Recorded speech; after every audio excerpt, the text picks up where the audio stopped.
Hello and welcome to the Otaku Network podcast. My name is Steve. And I'm David. And we are into week 12 of the 2024 summer season. This is the final week for this batch of anime. We're going to be moving on after this to the fall season. Shoshimen wrapped up its season last week with episode 10. So all we have to talk about today are episodes 12 of Ramen Akaneko and My Deer Friend Nokotan. I would just like to say that the last episode of Ramen Akaneko was a beautiful bow to an already pretty much well-loved anime from me from this season. The first episode shows Sabu participating in a video game tournament, and then after losing the video game tournament, Tamako hears that he refused a invite to this big clan that he was going up against. And when she goes and talks to him about it the next day while she's brushing him, he is like, I can't read very well. I didn't realize that I had an invite from them. He went to go check his emails to find that he did indeed get an invite. However, before he reveals that, he's kind of having an off day at work because he's so tired from the adrenaline from the night before. He stayed up too late and kind of just has been forgetting everything that Bunzo and Hana and all the others have been telling him to do. And it almost leads to a burnt batch of gyoza. And he also messes up a broth. Instead of 2 shoyu and a light broth, he just does 3 shoyu broths. He apologizes for being distracted. And we then get him talking to Tamako again, saying, yeah, I saw the invite, but I didn't feel like joining them. I got my good team right here, as he motions to all the cats and Tamako. And then we get kind of a little subtle foreshadowing to what's going to happen in the next segment, where Sasaki asks Bunzo, hey, is it time to do the thing? And Bunzo's like, yeah, it's time to do the thing. And you're just like, what's the thing? And then we cut to the next episode where Tamako is meeting with their lawyer, Mikio. Mikio and Tamako are having a meal, coffee. I think they're having coffee or tea. I don't really see them eat anything. They're at a cafe, it seems, and just kind of having a chat. And we kind of get more backstory about Sasaki, where we hear about how he single-handedly took care of his owner as she was passing away. She didn't have anybody else, and if anybody, because they did, I think he mentioned something about like medical staff. She didn't want their help. It seemed like she was kind of having like a dementia. Yeah, dementia type. Yeah. Illness. But Sasaki was the only one that could take care of her. So that's where we learned that he learned his kind of craft of customer service through taking care of his owner. And because of his care for his owner, when she ends up passing away, that's how he got the inheritance. And that's how he knew Mikio. He was his owner's lawyer, and he was the one that wrote up the inheritance for Sasaki. And we learn that backstory. He tears up.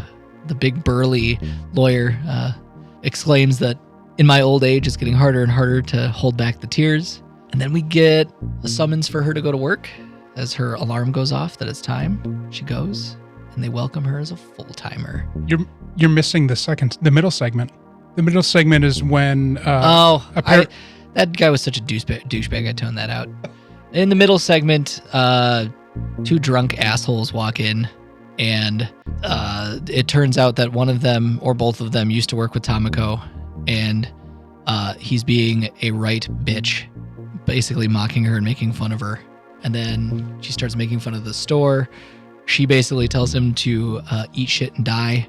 And then Bunzo gets pissed, and they still don't leave. And then out comes Krishna, and she's pissed. And that's actually the first time we saw her, like, angry. Like, legit angry. Yeah. And then they finally leave. And that's when we get it's time to welcome her into the thing. Yeah. And then everything I said. So yeah, she shows up, and they welcome her on as a full-timer, and #happy ending. Yeah. And then we get some daily Akanekos. The daily Akaneko for the first one was they were minor. Yeah. It wasn't that big of a deal. It was just little cutesy things. I think it was Hana and Bunzo talking about Sabu messing up. And they're like, when are we going to bring it up to him that keeps messing all this stuff up? And then the other one was Hana telling Tamako that she should stand up for herself and not just the store. And then the final one was... Wasn't it Tamako writing a letter to her aunt, thanking her for helping her get into Ramen Akaneko? Yeah, she's basically saying like, hey, thanks for getting me the job here. I'm now a full-timer. I'm actually happy.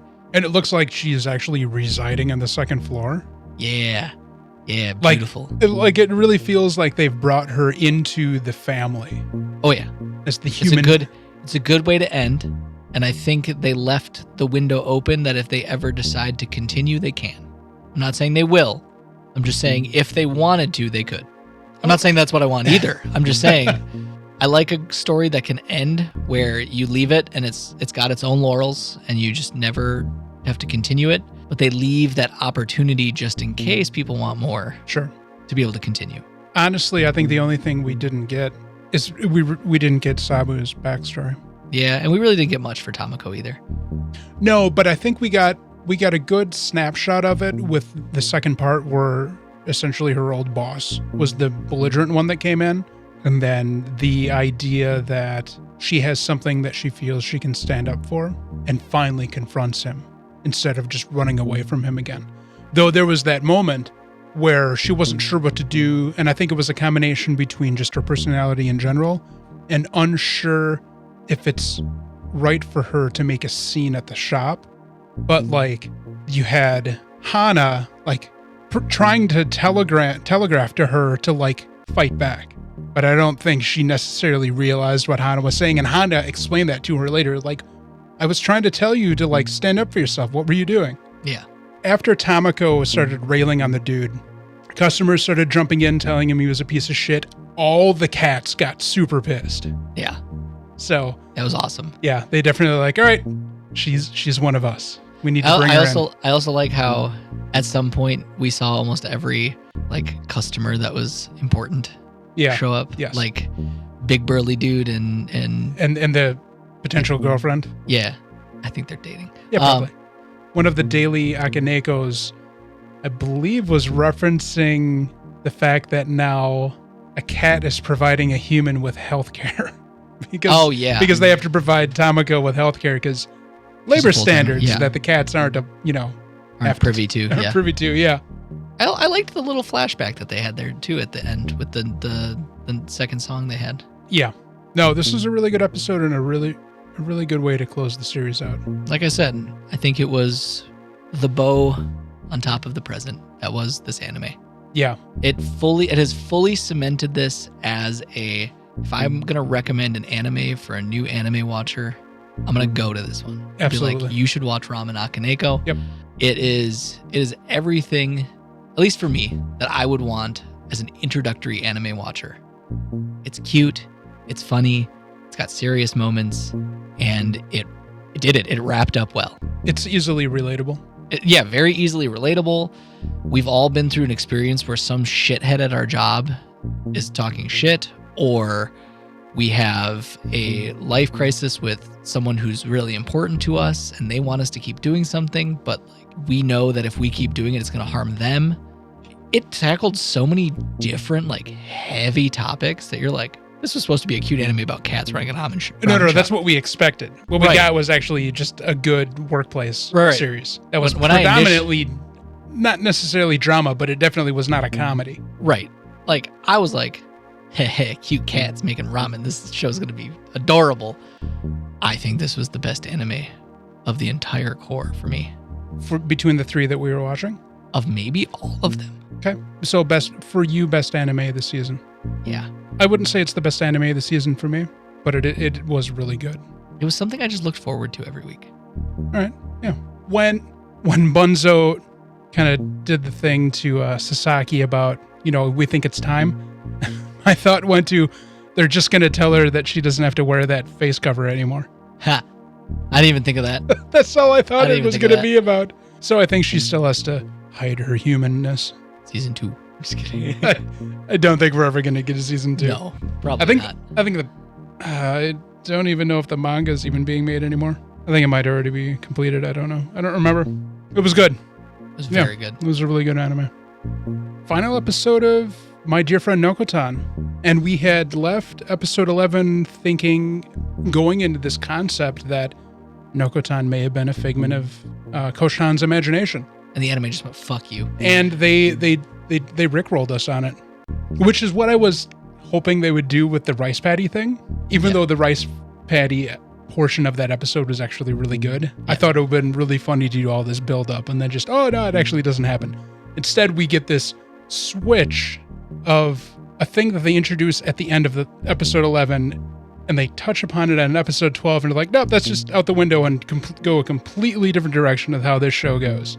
After Nokotan survives the hunter, she finds that there is this secretive organization called Deer Club.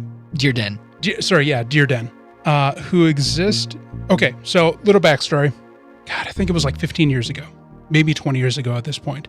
There was this huge push throughout Japan for all of the different prefectures and cities to increase exposure of their cities, whether locally, nationally, or internationally, by adopting mascots for the cities. The famous ones that everybody knows are Kumaman, the bear for Kumamoto. That's the, there were the memes that were rampant about 10, 15 years ago of, Hail Satan? No, there was more to it than that. Is it the bear? The black it's the bear? It's the bear. The black bear, right? With Yes. the red cheeks? Yep. Yeah. I mean, literally one of them is just Hail Satan. Why? For the glory of Satan. Oh, yeah. That was the base meme. That's right.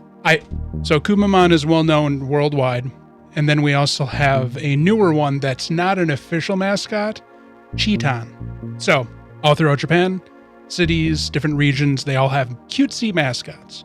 Mm-hmm. Why that's important is the Deer Den is a secretive training organization for these regional mascots that are deer-ish. And for whatever reason, Nokotan is an agent of theirs that they're trying to bring back into the fold, and she's resisting it. So the episode is her battling a variety of deer-ish mascots that are part of the Deer Den, leading up to her dealing with the mascot of Nara, which is ancient capital of Japan and known for this open deer park, that essentially turns into a battle royal MMA fight, something like that. At every opportunity, Nokotan loses and cheats, then still loses. But they continue to... And then wins. Well, no, she doesn't win. They win by underhanded means. Not even. So she loses battle. Koshan steps up and says, I'll fight too. They keep giving Nokotan all these chances to not lose. Yeah. And she can't not lose. When it ends up with the point of her fighting the mascot from Nara, she even begins to cheat, and they're like, what the hell? Even though she loses the match, she wins through public opinion. Yep. Between both the audience and one of the crazed judges for the match. That guy's fucking wild. The mascot from Nara, whose name I just can't remember, doesn't speak. So as they do the post-match interview, because he can't speak, they just start talking to Nokotan instead, and Nokotan just does a bleeding heart routine and ends up winning. And that's kind of it. Long live the Deer Club, at least until graduation. Long live the Deer Club. That's pretty much the end of the show. And 100 years of deer. I don't know. It was a weird episode, to say the least. It was really weird. I love that 2 children from Nagasaki showed up. Yeah, that weren't deer. They're just wearing deer costumes or something. Yep. During the dancing, during the break dance off, Nokotan was doing an Odori dance. Yeah. I was like, oh my God, what the hell is she doing? And then Koshitan dancing. Yeah, that's pretty. Also, I loved the mascot from Nara's walk on. Where he comes in on a moving pagoda. On a shrine. It's pagoda. Essentially a parade shrine that he's coming in on. Yeah. They even commented wow, that was a hell of a walk on. Yeah. We think he already won because of that. Moving Japanese temple, and he's just and you're like, damn. The animation was really smooth for his dancing. It was pretty good, yeah. It was really good for his dance. I was like, fuck, there goes the budget. Yeah, pretty much. They saved all of their movement budget for the final episode for some guy that you're seeing once. So I love that they straight up murdered that hunter. Did they murder him?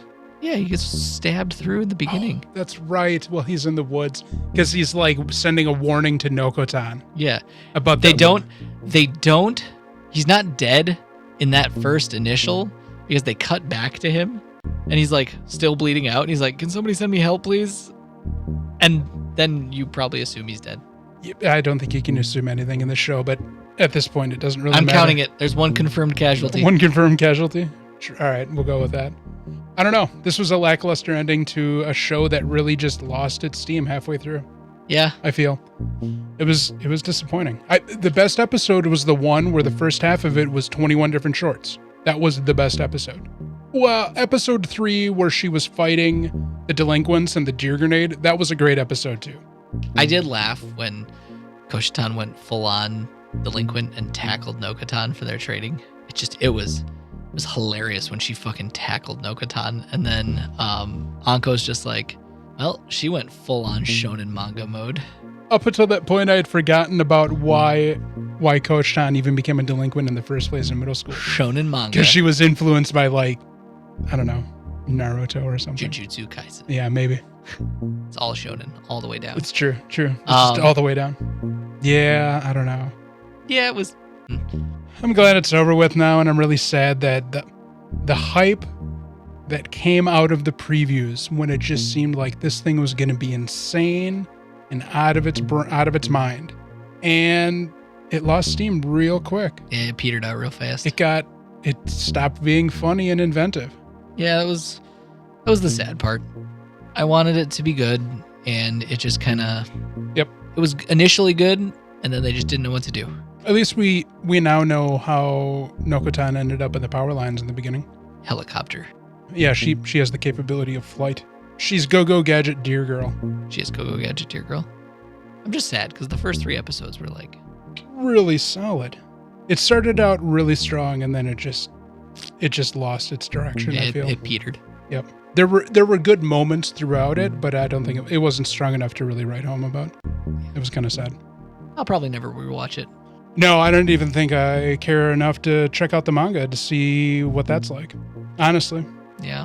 To be fair, it's sad. Ramen Akaneko, though. I might actually read the manga for Ramen Akaneko. Yeah, I thought about it today. I thought about picking up the manga for that. Yeah. It was a good story. It'd be nice if we could just get one big omnibus. All right, let's start grading these fucking things. All right. Shoshiman.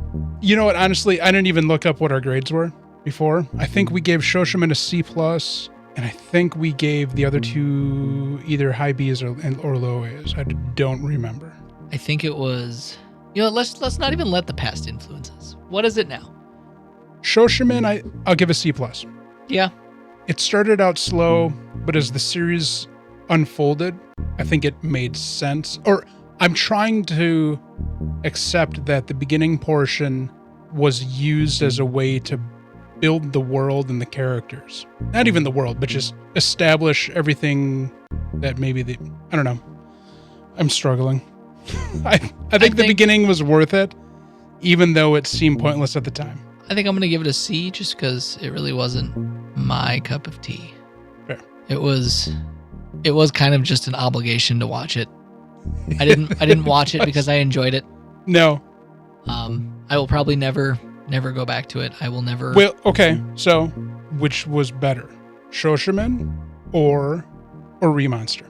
Shoshiman by a long shot. Okay. Pretty sure I gave Remonster an F. I don't know if we gave it an F. We might have given it a D. I know we gave it a really low score. It got a really low score. If it was gun to my head, I had to pick one, I would watch Shoshiman again. Okay. So you're obviously not going to watch season 2. I may be a little invested. Like you said before, you might just wait till the whole thing. And just binge it, yeah. And just binge it. Yeah. Ramen Akaneko. I think I'm going to give it the coveted A+. A+? Okay. It just, every week, I have given it high to decently high praise. Mm-hmm. Like, yeah, there's a couple low spots, but you can still kind of eke out an A+ with a couple of mistakes. I feel like there was so few, and I know you have a big thing with like how the animation quality looks. Yeah. I think it's cool when the animation style is like really cool. Like when Bridget and I watched Demon Slayer, we're always like, look at the cool fucking animation. Like, the animation of Demon Slayer is so fucking awesome. And we gush about that, but I don't let the visual affect me too much. Well, unlike Demon Slayer, you're not watching Ramen Akaneko for the visuals. You're watching it for the story and the characters. Right. And the story and the characters were very well done. Yeah, just at a level where it was relatable. It made me happy. I was excited to watch it every week. I loved the fucking theme song, or the intro, I mean. Yeah, it's been rattling around in my head for the past couple of days. Just every time it comes on, I'm just like, yeah, fucking singing along, dancing. Like, I was watching it last night while painting some ultramarines, and I'm just like jamming to the fucking song while I'm putting some fucking blue paint on ultramarines. I'm like, yeah, fucking Ramen Akaneko. I think I'm definitely gonna rewatch the show.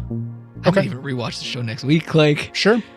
I love it that much. Nice. And I really wish I could get an English dub for it so that I can make Bridget watch it. Yeah, I don't know if that'll ever happen, honestly. I know. It's such a good anime, but she's not gonna watch it because of the fact that it's in Japanese. The fact that it's in Japanese. And I want her to watch it so bad. It's one of those shows that just kind of is not really on a lot of people's radar, I feel. I know. I feel we got lucky that Crunchyroll even picked it up to begin with. I know. Because you remember when we were discussing it before the season started, before there were any announcements, I was really kind of leery that it was even going to get picked up. I know. I would love to show her this as kind of a way. It's kind of like a poetic way to give back to when she introduced me to anime. Sure. Like, I want to show it to her as like, because you have brought me into this is now a show that I love and I'm going to watch. Yeah. Like, at least once a year now. Yeah. Because I love it that much. I think I'd give it an AA minus, something like that. It was solid, really good. I don't know if I'll ever watch it again. I'm pretty sure I'm going to go through the manga, at least on the app. Yeah. I wouldn't turn down a second season, but I don't know if this one specifically itself has any rewatchability for me. Not that saying that is a negative thing. It was a really good show with good writing and just quality storytelling. Yeah, I can agree to that 100%. Nokotan. I'm going to give Nokotan a C minus, honestly. Honestly, that's where I was thinking too. Yeah, it started really strong. We gave it that really high score at the beginning, and then it just, for lack of better words, it shit the bed. Not necessarily that I was looking for another Nichijou, but I was looking for something memorable. Something that 10 years down the road, people will be excited talking about with each other. And Nokotan is not going to be that at all. It's just a shame that Nokotan just fell so flat. Yeah, it did. It went from such a good show at the beginning for us to being a disappointment. Mm-hmm. Yep. Overall, there wasn't one that was miserable. You didn't have to suffer through it like we did with the spring season. Yeah, I'm really glad Remonster was over when it was. We wouldn't have kept watching it anyways. No. I still think it's wild that they have the Nazi uniforms at the end.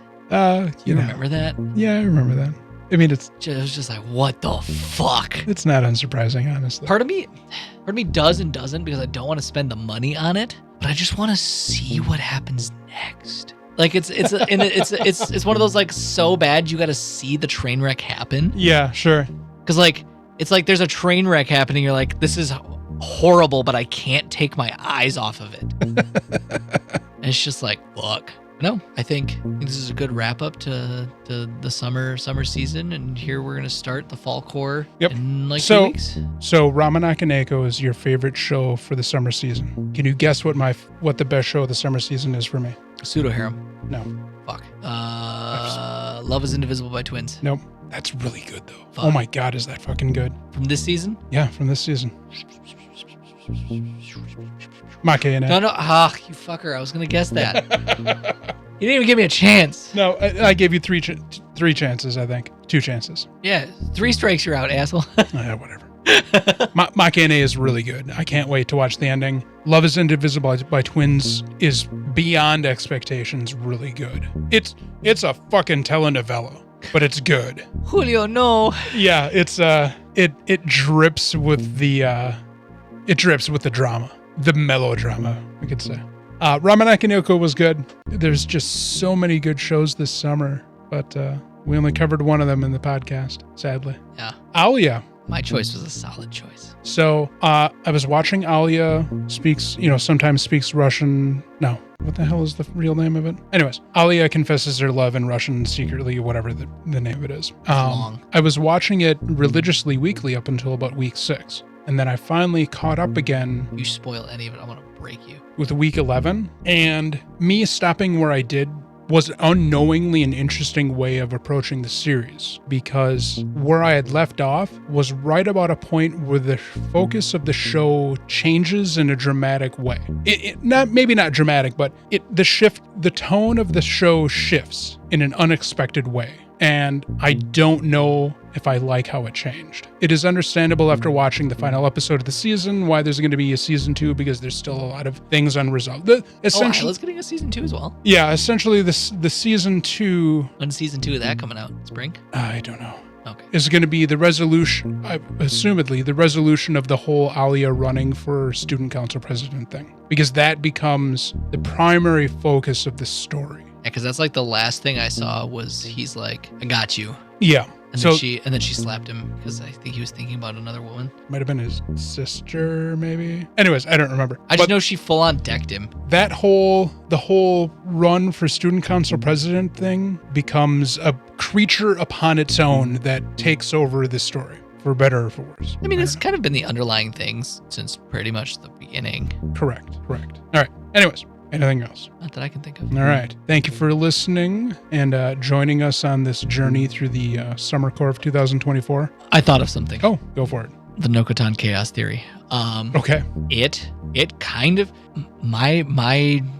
theory kind of, or my hypothesis, I should say, as a man of science, my hypothesis kind of carried out through the end of the series, though. Because Nokotan, all of her plans kind of self-sabotaged. Yeah. And she was using lots of devious tricks and stuff like that. And that's a huge thing of Tzeentch. Okay. Tzeentch will like lay out plans upon plans and then self-sabotage his own plans so that he doesn't get too far ahead in what's called the great game of chaos. Sure. The Chaos Gods are constantly playing this game of who can be on top, and the other 3 are trying to win all the time. And Tzeentch is still also trying to win, but he enjoys the game, so he wants to keep it going, so he'll like fuck up his own plan like 10 years from then, so that the game keeps going. Yeah. And you saw that with Nokotan, where maybe not to the level of like doing it on purpose, but she self-sabotaged, and that's like a very Tzeentchian thing to do.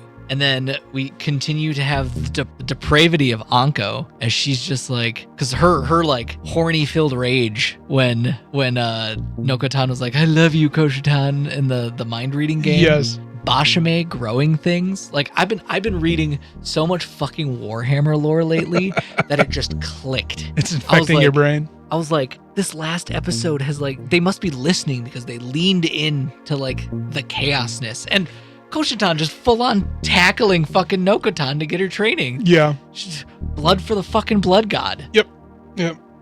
I was like, the writers have to be listening. Maybe they're 40K fans. Maybe, because like, fuck, the 4 of them are just literal manifestations of the gods of chaos. And I was like, brilliantly done. I will, if you would have told me that this was a love letter to Warhammer, I'd be happy. The show would get a higher grade for me. Respectable. I had to throw that in because I thought about it as I was driving home or driving over here from school today, and I was just like, they leaned into the chaos. And they didn't resolve anything. Right. We have no idea. Because the great game has to keep going. We have no idea what Nokotan's real purpose is. None of it. We don't know why she sought out Koshitan. None of that. We have no idea why she's there and why she's doing the things she's doing. Because chaos. We'll have to go with that because I don't think we're going to get any other answer. All right. Thank you all for listening. Yeah. We will see you next week as we unveil the 3 shows we're going to review for the fall core. Yeah. All right. Should be some fun shows. I don't know. Should be some fun shows. The fall core seems weaker than the summer core. You right. But the ones we picked, they seem fun. We hope so. Anyways. Yeah, because Nokotan seemed fun. Nokotan did seem fun. We kind of got burned on that, sadly. Like, really burned on that. Remember to like and follow us on all the places that we are present on the internet. Yep. Instagram, Twitter, YouTube, join our Discord, leave comments, talk to us. Yep. We're lonely people. Don't forget, we're also on Spotify for podcasters. Spotify, yep. If you just want to listen to it, or if you just want to run it through your phone via Spotify. Check out Steve's blog. Yeah, the Otaku Network at hereisgreenwood.blogspot.com. Once I get some more pictures of my Ultramarines, I'll probably be posting them on my Instagram. Come check those out if you like Warhammer miniatures. Yep. David's link to his Insta is in the body of the video. I promise eventually I'll start doing my own TikTok again. I just zero energy to want to do a TikTok. All right. Thanks again, everybody. We will see you next week.